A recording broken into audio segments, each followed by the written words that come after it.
Her BMW stopped by my creek, and I knew trouble was coming.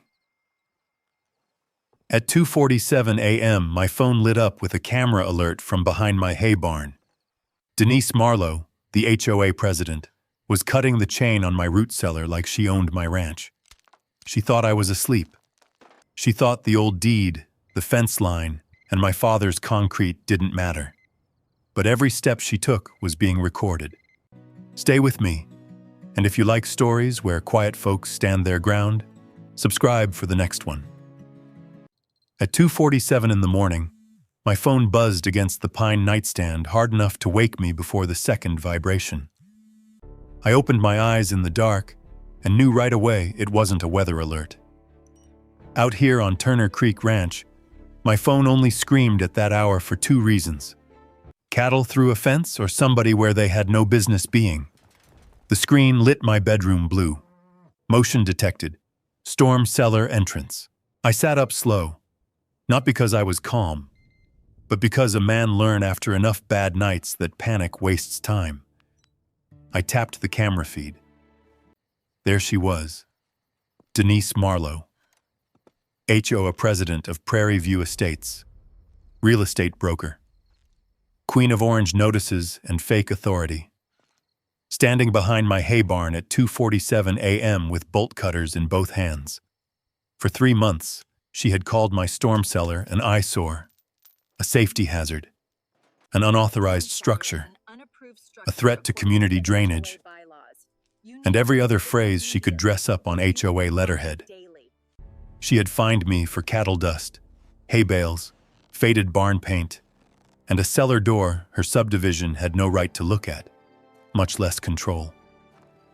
Now she was on my ranch in the moonlight, cutting my chain. The camera caught everything clean.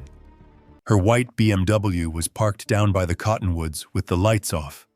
Her designer purse hung from one shoulder like she had come from a closing appointment, not a crime.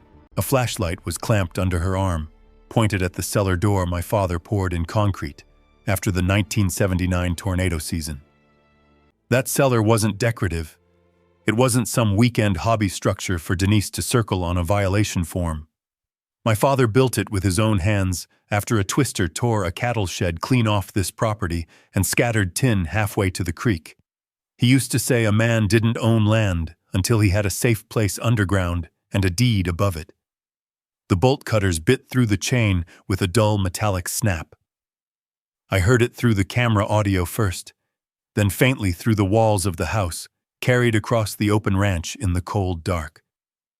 Denise froze for half a second, like the sound scared even her. Then she looked toward my house. My lights were off. My truck was still by the porch.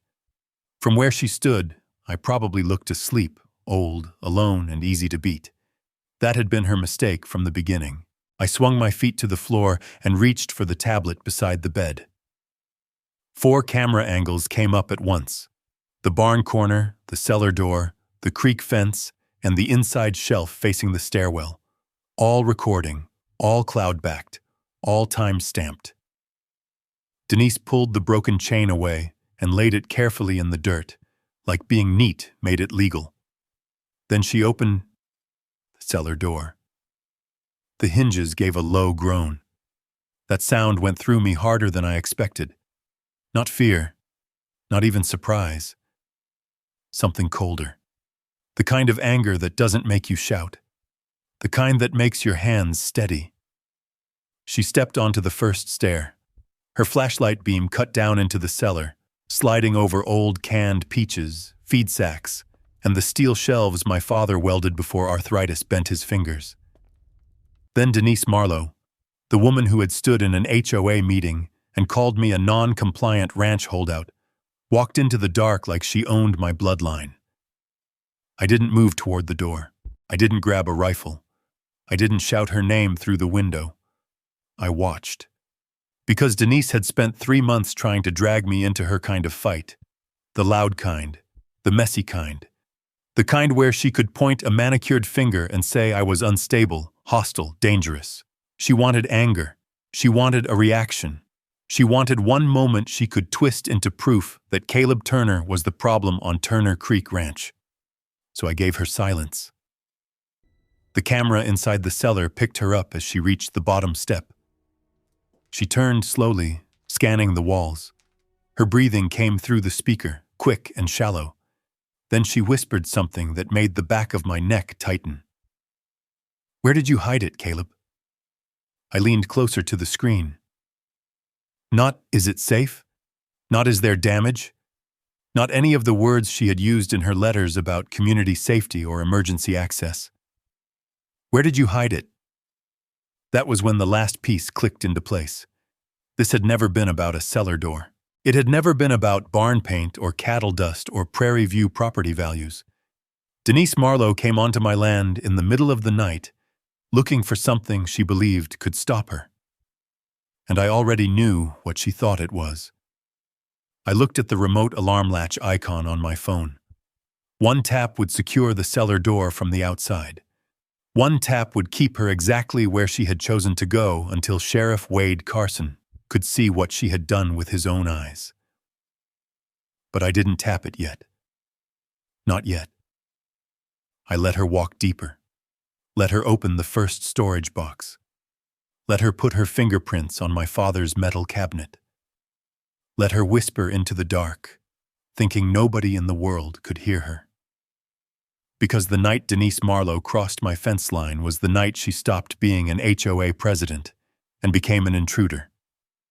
And before that cellar door closed for good, I wanted the camera to catch the real reason she had risked everything at 3 a.m. 3 months earlier, Denise had stood at my front gate in broad daylight, like she owned the dust under her heels. I was mending a loose strand of wire near the cattle lane when her white BMW rolled up to the wooden gate with the Prairie View Estates logo stamped on the door magnet. That logo bothered me right away. Prairie View ended on the other side of Turner Creek. My gate sat on Turner Creek Ranch, 62 acres my grandfather bought with hay money and stubbornness. Denise stepped out in a cream blazer, sunglasses, and polished boots that had never seen mud. She didn't say good morning. She didn't ask if she was on the right property. She lifted an orange paper and pressed it against my gate with 2 pieces of tape. "Mr. Turner," she said, "this is your formal notice of violation." I wiped fence dust off my hands and walked over slow. The paper read, "Unauthorized storm structure visible from community property. 30 days to remove or screen. Daily penalties may apply." I read it twice because nonsense sometimes takes a second pass to become insulting. "My storm cellar?" I asked. "That structure behind your hay barn," she said. "It affects the visual continuity of Prairie View Estates. That cellar was built in 1979. That may be your opinion. It's not an opinion." My father poured the concrete. Her smile tightened. "The board has determined that all adjoining properties impacting community value are subject to exterior standards review." I looked past her toward the subdivision roofs lined up beyond the creek, all beige siding and matching mailboxes. Adjoining doesn't mean governed. It does when your choices affect our members. That was the first time I heard her say our members like she was talking about citizens under her protection. I should have laughed. Instead, I reached through the gate, peeled the notice off clean, and folded it once. "Denise, this ranch isn't in your HOA. Her sunglasses tilted toward me. "Everyone says that until enforcement begins." The sentence sat between us like a threat dressed in perfume. I went inside that afternoon and pulled the same folder my father kept in the bottom drawer of his roll-top desk. Deed, plat map, county survey, water access filing for Turner Creek. The documents had yellow edges and clean language. Prairie View's boundary stopped at the creek bank. My ranch began on the other side. No easement, no covenant, no HOA jurisdiction. I made copies and mailed them certified to Denise Marlowe at the Prairie View Estates office. 3 days later, the green receipt came back signed. 2 days after that, a second orange notice appeared on my gate. Cattle visible from community roadway. $75 fine. Then another. Hay bales stacked above approved sightline. $100. Then another. Excess dust from private ranch road affecting residential enjoyment. By the end of the month, Denise claimed I owed Prairie View Estates $875 for violations written against land they did not own, under bylaws I had never signed, enforced by a board I had never voted for. I called the number on the bottom of the notice.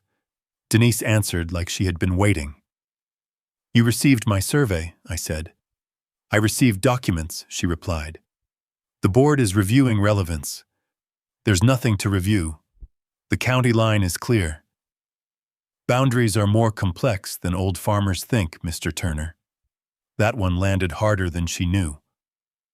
I wasn't an old farmer. Not yet.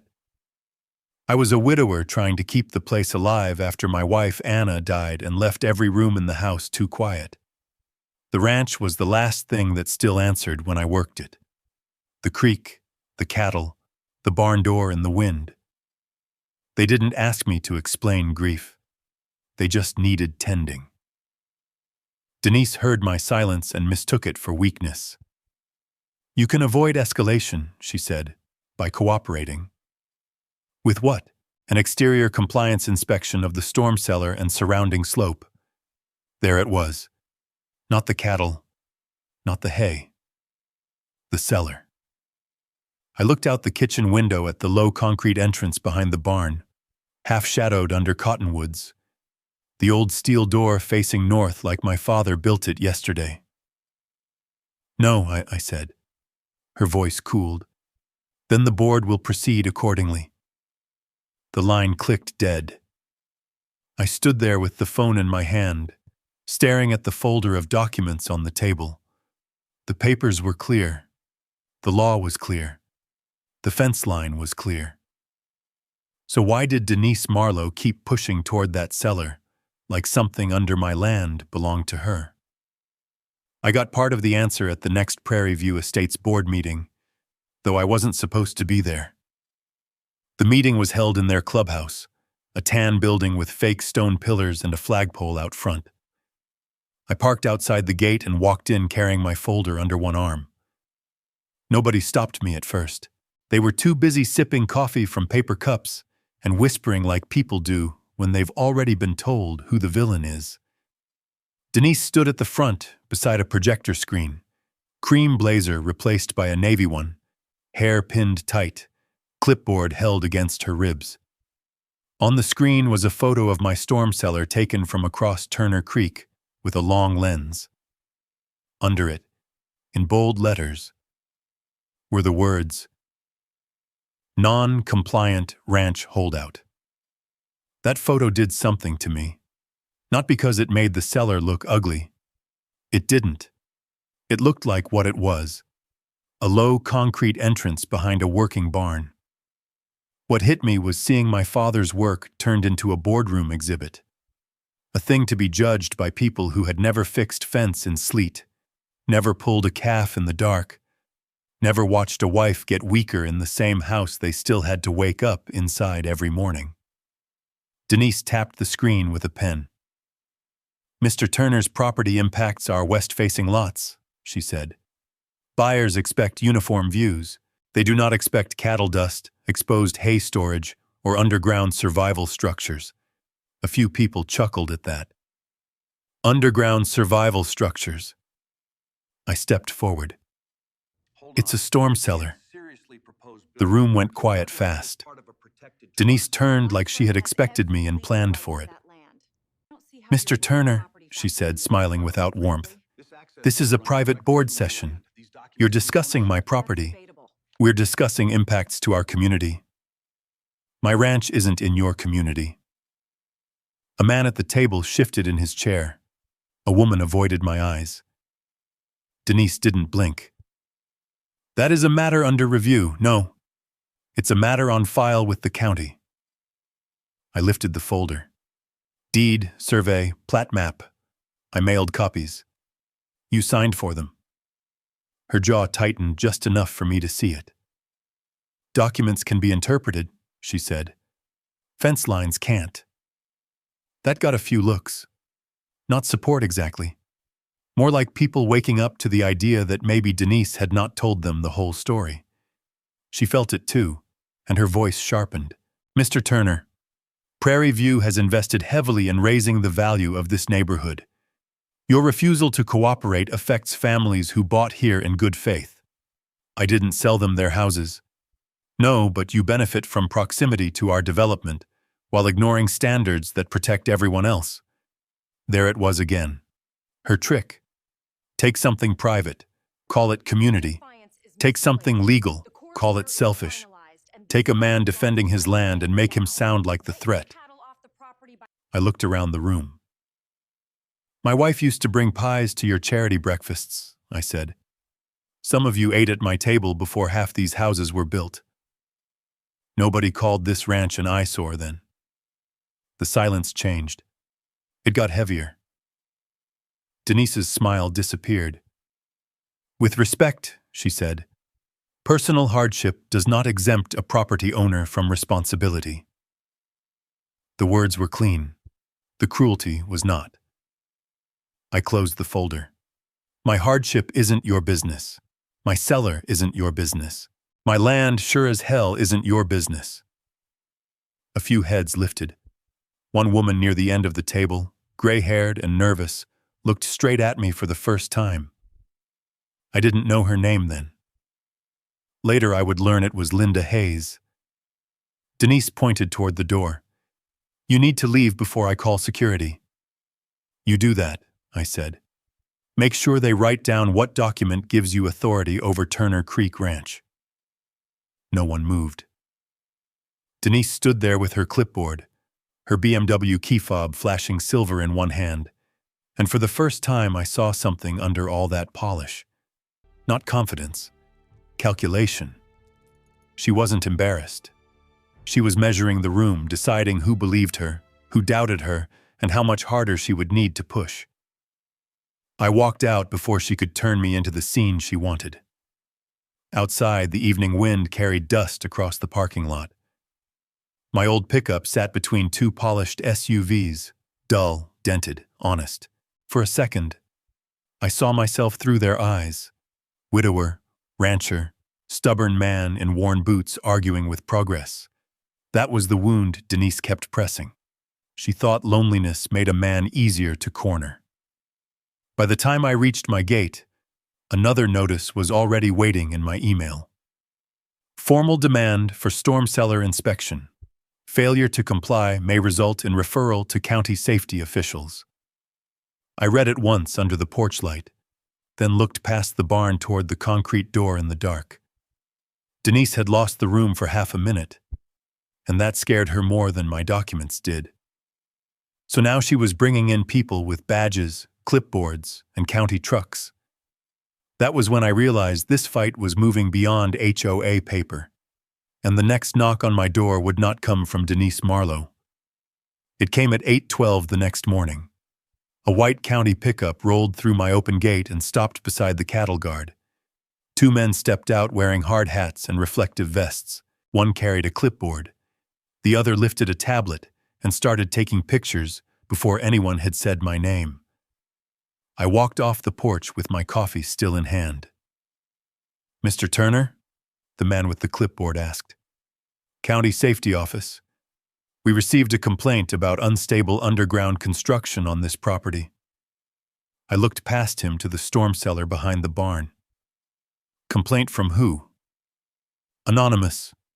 Anonymous wearing a cream blazer? He didn't smile. That told me enough. His name was Paul Driscoll, and he had the tired look of a man sent to a fight he didn't start. He said they needed to inspect the cellar for collapse risk, drainage interference, and emergency hazard potential. That cellar has been standing since 1979, I said. It has a county permit and an engineer's sign-off from the year it was poured. Paul glanced down at his clipboard. We don't have that in the complaint file. No, I imagine you don't. I went inside and came back with the Turner folder.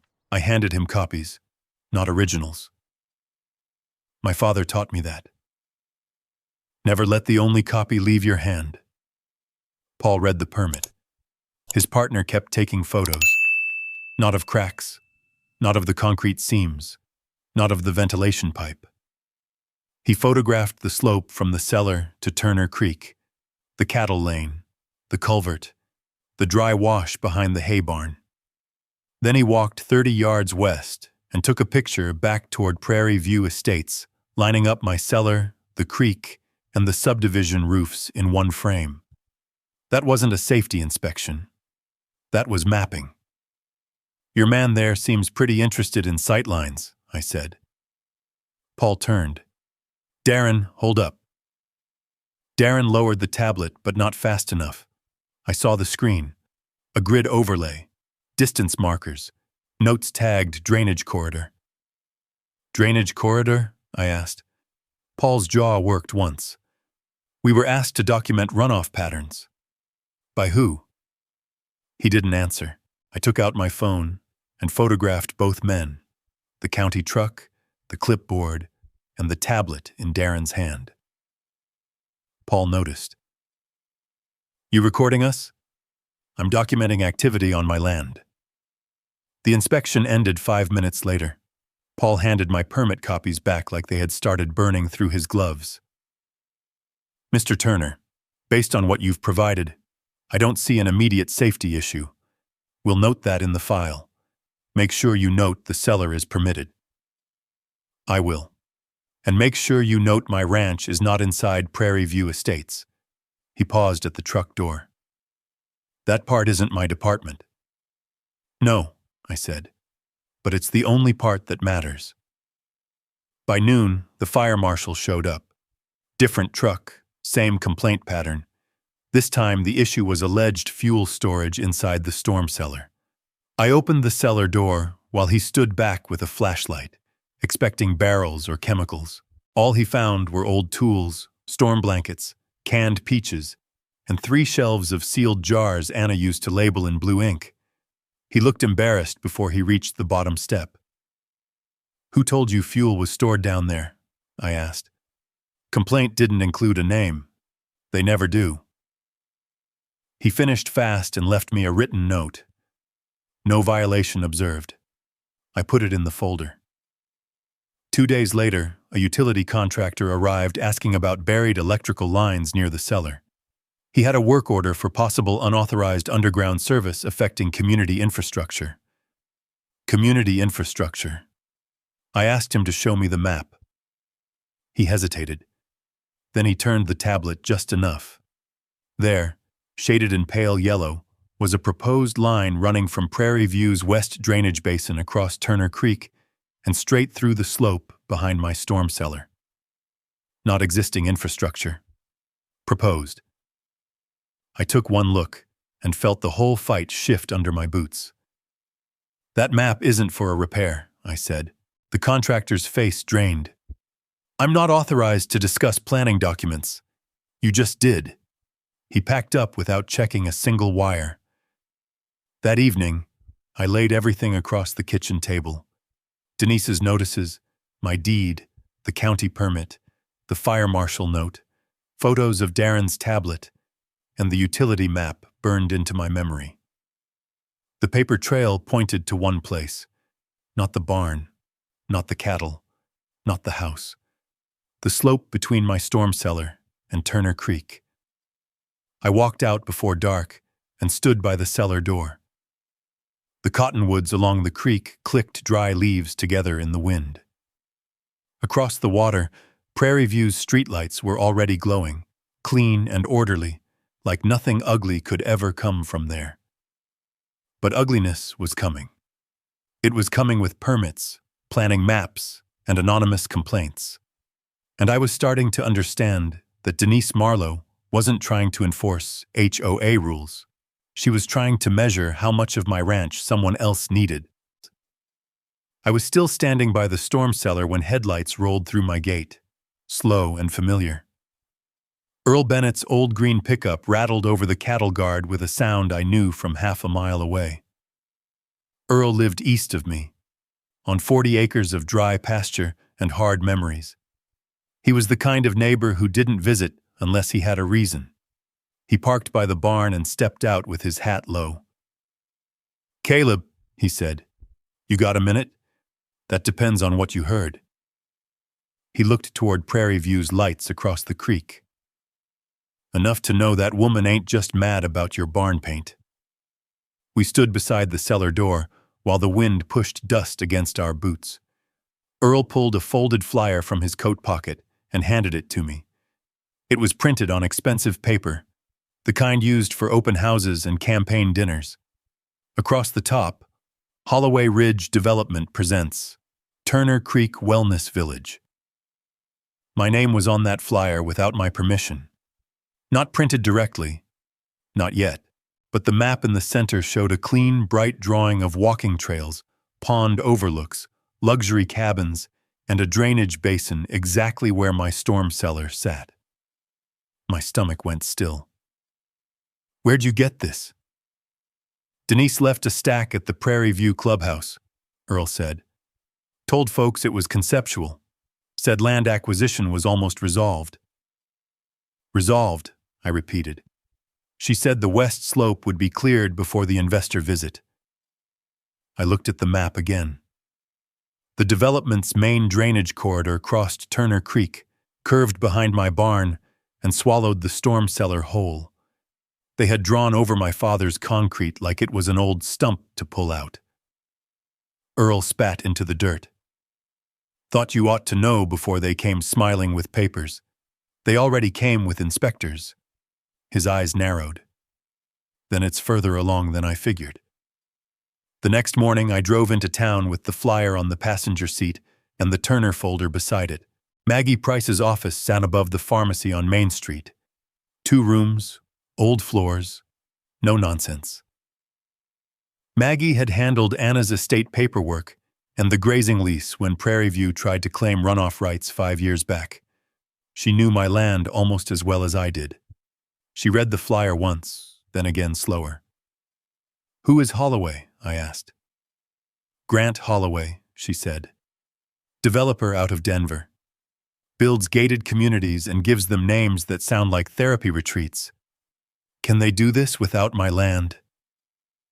She took a ruler from her desk and lined it across the map. "Not with this drainage plan." She pulled county records online while I sat there watching the cursor spin.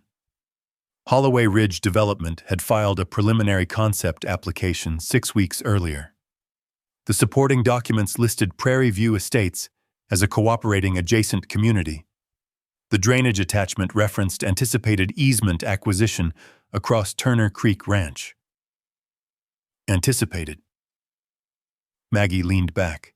"They're acting like your answer is already yes." My answer was never asked. That's why Denise is trying to manufacture pressure. If she can paint the cellar as unsafe, non-compliant, or interfering with drainage, she gives Holloway leverage. To buy, to condemn maybe, to force an easement, to scare you into selling cheap. I looked through the window at the street below.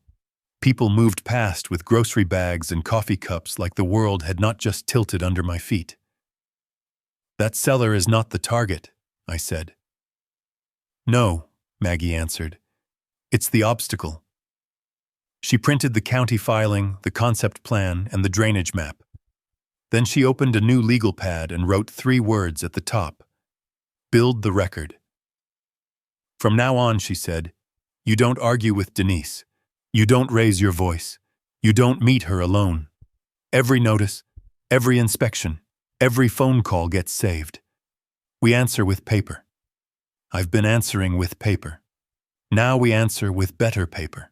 By the time I left her office, the file was thicker and the fight had a shape. Denise had dressed greed up as community standards.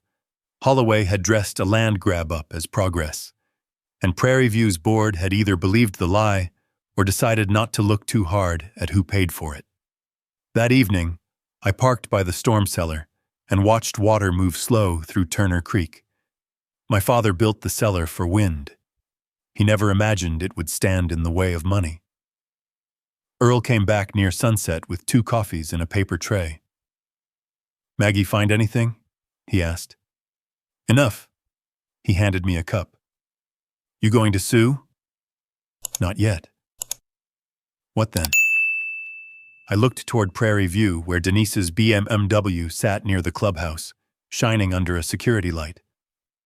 I stop trying to convince her she's wrong, I said, and I start letting her prove it.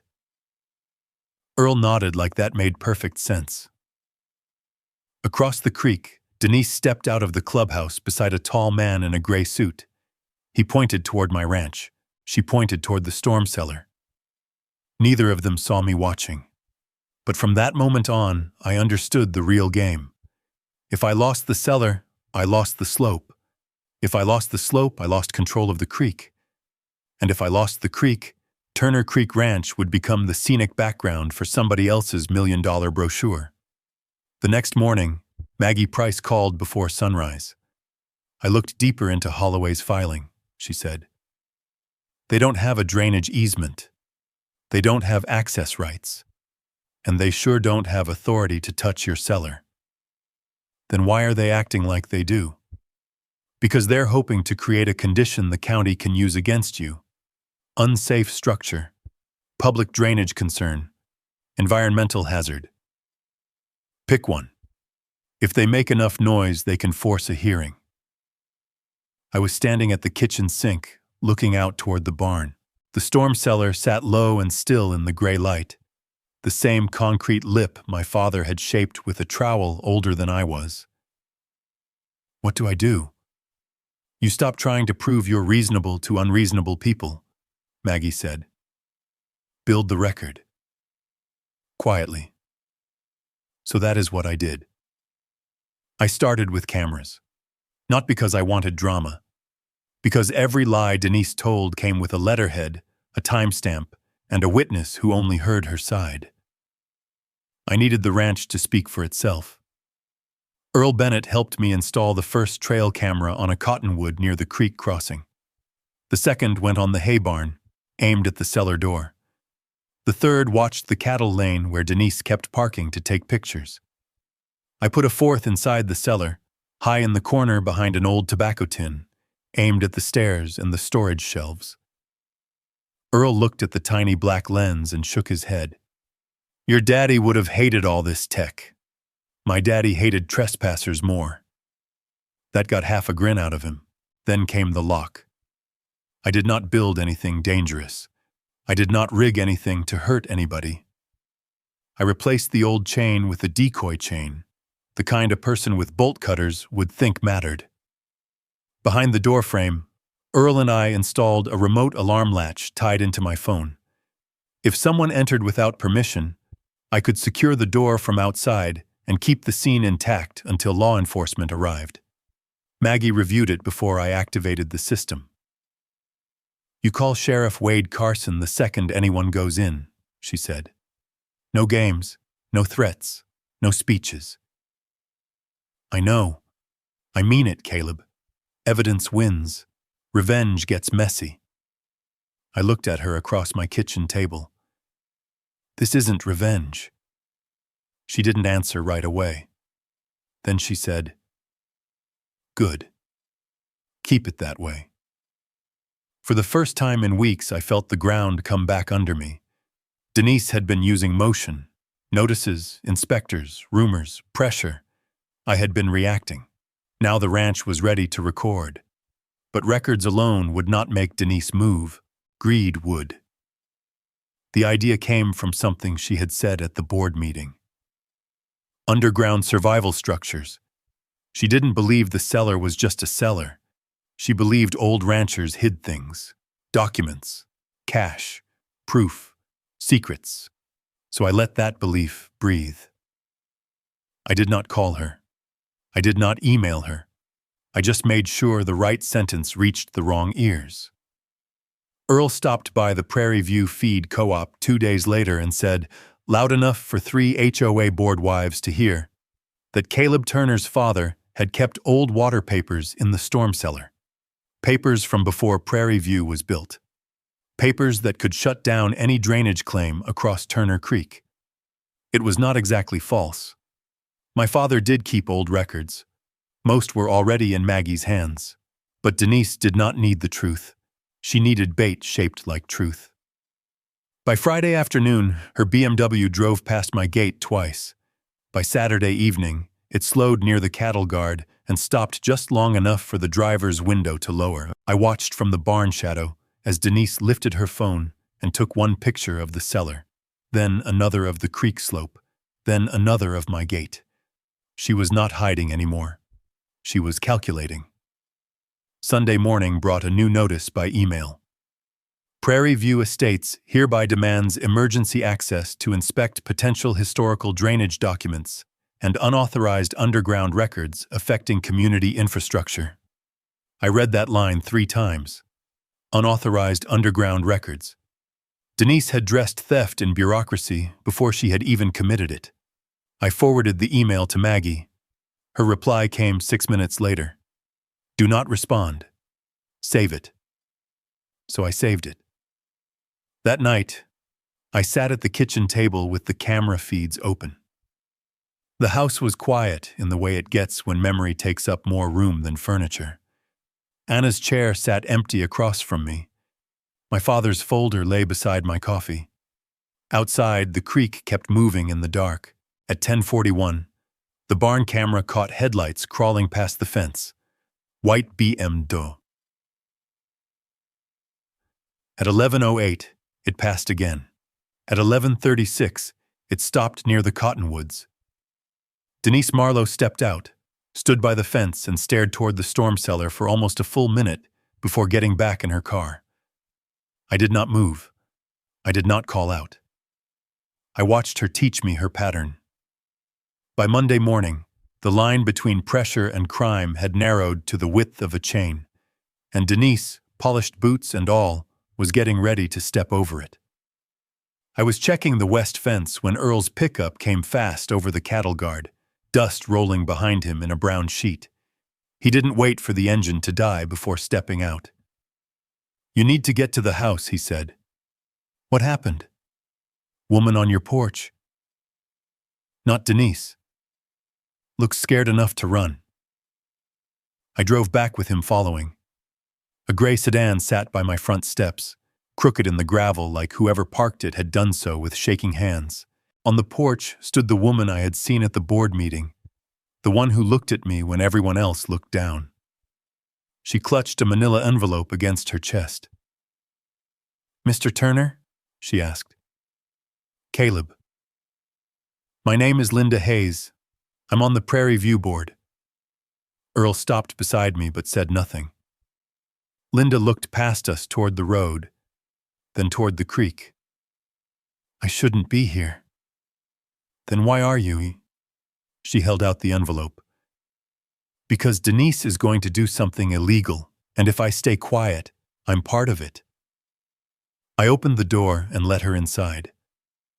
At my kitchen table, Linda's hands shook so hard the papers rattled when she slid them over. Closed session notes, printed emails, a draft motion with Denise's initials in the margin. I saw the phrase before Linda said it out loud. Turner obstacle. Not property owner. Not neighbor. Obstacle. Denise had written it into HOA records like I was a rock in a ditch.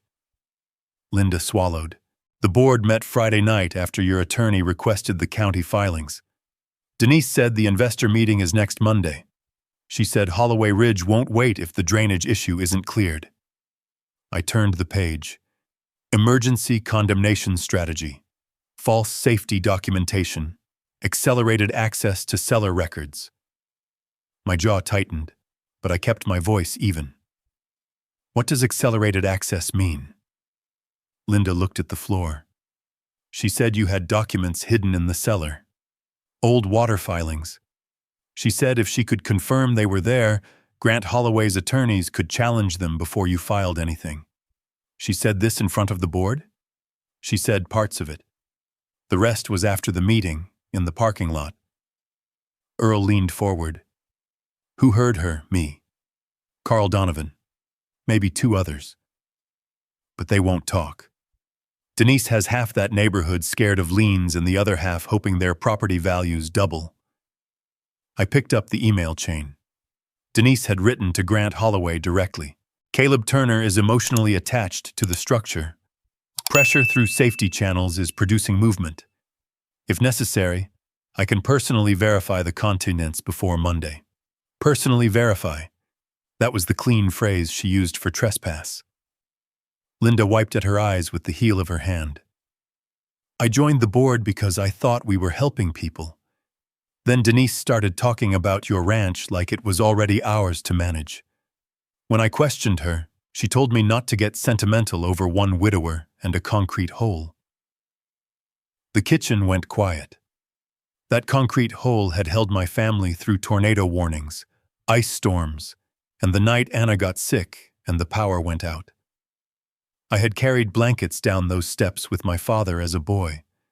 I had stored her canned peaches on those shelves after she died, because throwing them away felt like losing her twice. Denise didn't know any of that. She didn't care to. Maggie Price arrived 20 minutes later after my call, hair pulled back, legal bag in one hand, no wasted words. She read Linda's papers at the table while Earl stood by the window watching the road. "This is enough for a civil injunction," Maggie said. "Maybe more if she acts." "She's going to act," I said. Maggie looked at Linda. "Would you swear to this?" Linda hesitated only once. Then she nodded. "Yes." "Good. I'm filing a preservation notice with the county today. Deed, survey, water filing, cellar permit, drainage objection. We get the real documents on record before Denise can pretend they vanished." "What about tonight?" Earl asked. Maggie looked at me. "You keep your cameras running. You do not confront her. If she crosses the fence, you call Sheriff Wade Carson. Not the HOA, not Grant Holloway. Law enforcement." Linda's face went pale. "You think she'll actually break in?" I slid Denise's email across the table and tapped the phrase, "personally verify." I think she already talked herself into believing it isn't breaking in if she calls it inspection. At 6:15 that evening, Linda drove away with copies for Maggie's affidavit. Earl stayed long enough to help me check the cellar camera, the barn camera, and the creek sensor. Everything worked. Near dark, a notification hit my phone. Motion detected. West fence. The barn camera showed Denise's white BMW slowing on the far side of Turner Creek. It stopped near the cottonwoods. The driver's window lowered. A phone camera flashed once. Then again. Denise was not hiding. She was rehearsing. Earl stood beside me on the porch, both of us watching that pale car idle in the distance. "You got enough now?" he asked. I looked down at the phone, at the live feed of the storm cellar door waiting in the dark. "Not yet," I said, because Denise still had one move left. And by the way her BMW lingered by the fence line, I knew she was getting ready to make it herself. The next day passed too quietly. No email, no orange notice, no county truck at the gate, no BMW circling the road by daylight. Just cattle moving through the north pasture and Turner Creek slipping over stones like the whole valley had decided to hold its breath. Quiet from Denise Marlowe never meant peace. It meant she was choosing the next weapon. At 9:18 that night, Maggie Price called. "I filed the preservation notice," she said. "Your deed, survey, water filing, cellar permit, and drainage objection are now in the county record. So Denise can't claim the papers disappeared, not without lying into a filed document." "Good." "Caleb," she said, and her voice lost its lawyer edge, "don't underestimate panic. If Holloway has investors coming Monday, Denise may think tonight is her last chance." I looked at the monitor on my kitchen table. 4 camera feeds glowed in the dark room. Barn, creek fence, cellar door, inside shelf. "I'm watching. Call Wade the second she crosses the line." "I will." After we hung up, I sat there with cold coffee and my father's folder beside my elbow. The house had that late-night stillness where every sound had a job. Refrigerator hum, clock tick, wind tapping loose tin on the hay barn. At 11:42, the creak sensor flashed. Motion detected. West fence. The screen showed nothing at first. Then a pale shape moved between cottonwoods. Denise.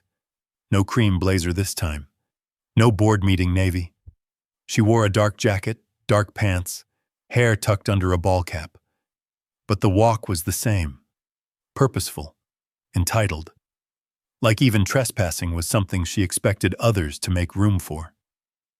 She slipped through the gap near the old creek post where the wire dipped low.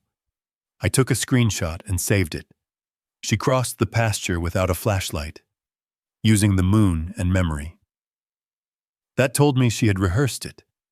She passed the hay rake, stopped behind the barn, and waited.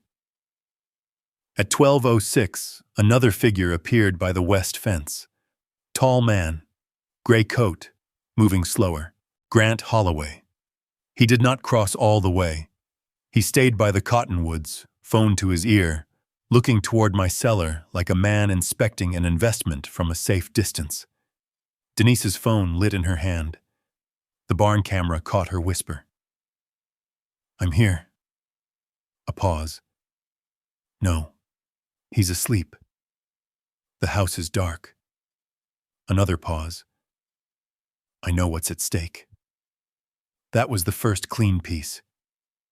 I forwarded the audio clip to Maggie without a word. Denise waited until Grant stepped back into the trees. Then she moved to the cellar door.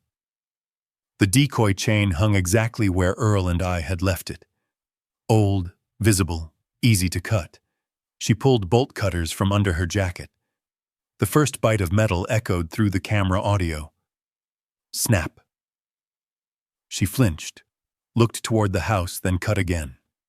The chain dropped.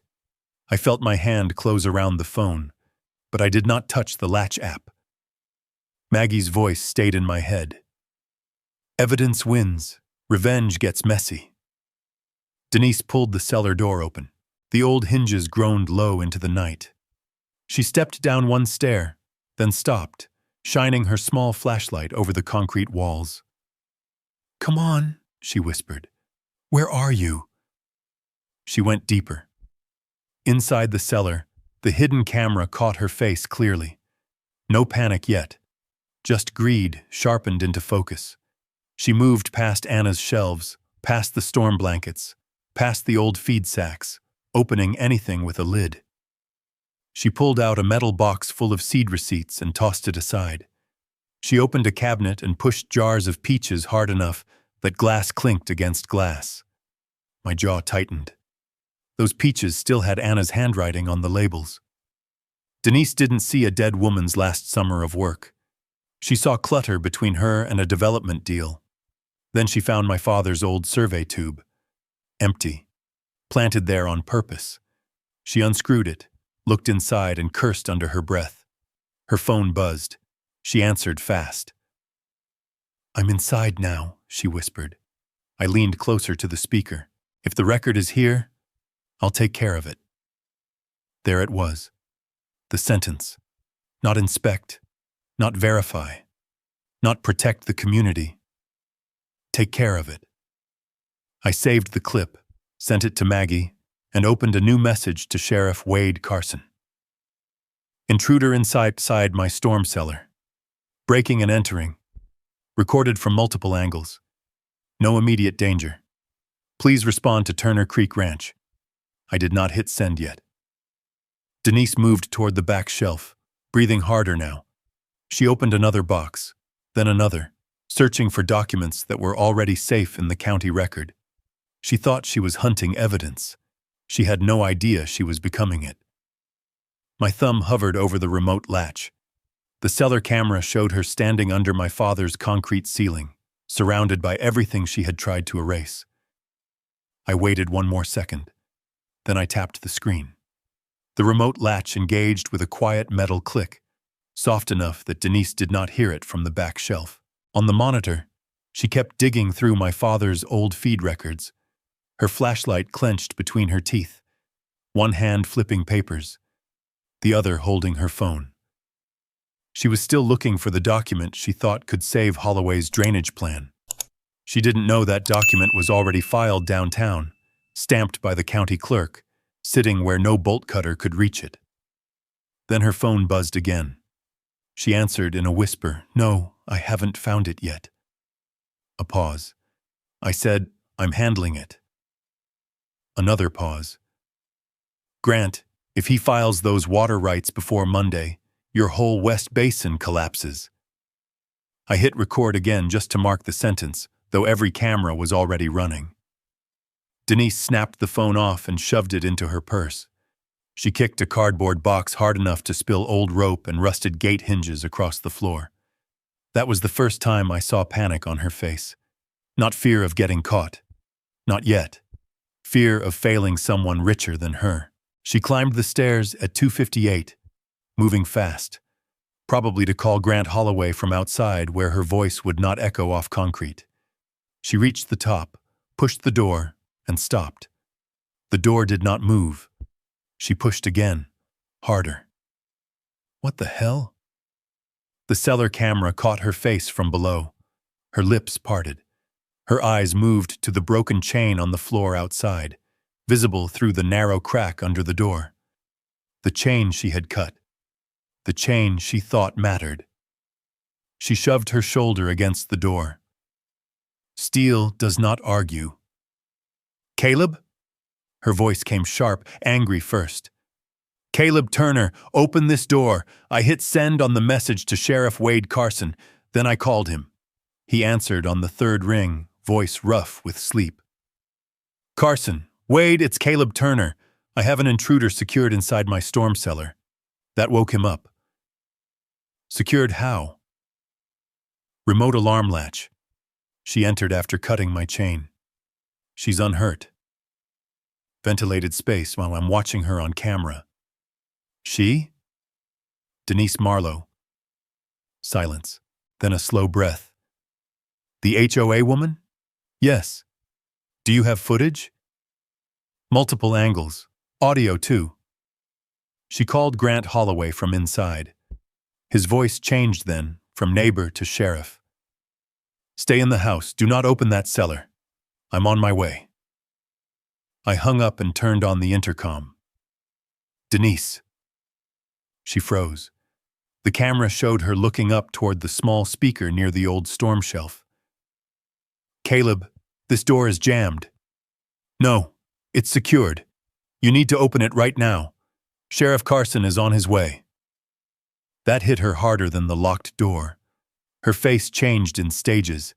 Anger first, then calculation, then the smallest flash of fear. "You don't understand what you're doing," she said. "I understand exactly where you are. I had emergency inspection authority. You cut a chain at 3 in the morning. The structure affects community drainage. My ranch isn't in your HOA." She slapped the door with her palm. "This is false imprisonment. No. This is me preserving a crime scene. For the first time since I had known Denise Marlowe, she had no room to perform. No board members. No projector screen. No polished table. No orange paper. Just a concrete stairwell, a locked door, and cameras catching every word. She lowered her voice. "Caleb, listen to me. We can fix this before anyone gets here." "No. I'll withdraw the fines." "No. I'll tell Grant the drainage route won't work. I'll make Prairie View leave you alone. You should have done that before you stepped onto my land." Her breathing grew louder through the speaker. She tried the latch again, rattling the door until dust shook loose from the frame. I watched without moving. Part of me wanted to say more. About Anna's peach jars. About my father's concrete. About every neighbor who had looked at me like I was the problem, because Denise taught them to. But Maggie's warning held me still. Evidence wins. So I let Denise talk. "You baited me," she said. "You chose to cut the chain. You told people there were records down here. I told no one to break into my cellar." Her silence after that was worth more than any speech I could have given. At 3:14, Headlights swept across the kitchen wall. Sheriff Wade Carson's cruiser rolled up the drive without sirens, red and blue lights off, because Wade knew the difference between danger and consequence. A second county SUV followed behind him. Denise heard the tires on gravel. "Caleb," she said, and now the voice was smaller. "Don't ruin my life over a misunderstanding." I looked at the monitor, at the bolt cutters lying on the cellar floor beside my father's survey tube. "You did that yourself," I said. Then I closed the intercom and walked to the porch with my hands empty, the phone in my pocket, and every piece of proof still recording behind me. Sheriff Carson stepped out under the barn light, hat low, jaw set. "Where is she?" I pointed toward the storm cellar. "Inside." He looked at the broken chain, then at the cellar door, then back at me. "She still think her title saves her?" I heard Denise shout from below before I could answer. "Sheriff, arrest him. He locked me in here." Wade's eyes narrowed, and in that moment, I knew the final fight would not be about who yelled loudest. It would be about what the cameras saw, what the documents proved, and what Denise Marlowe had been desperate enough to say when she thought no one was listening. Sheriff Wade Carson didn't open the cellar right away. That was the first thing Denise didn't understand. She kept shouting from below, calling it unlawful detention, calling herself an HOA officer, calling me dangerous, unstable, vindictive. Wade just stood by the broken chain with his flashlight pointed at the dirt and said nothing until his deputy photographed the bolt cutters, the cut links, the footprints, and the open door frame. Then he turned to me. "Show me the footage." I handed him the tablet. He watched Denise cross the west fence.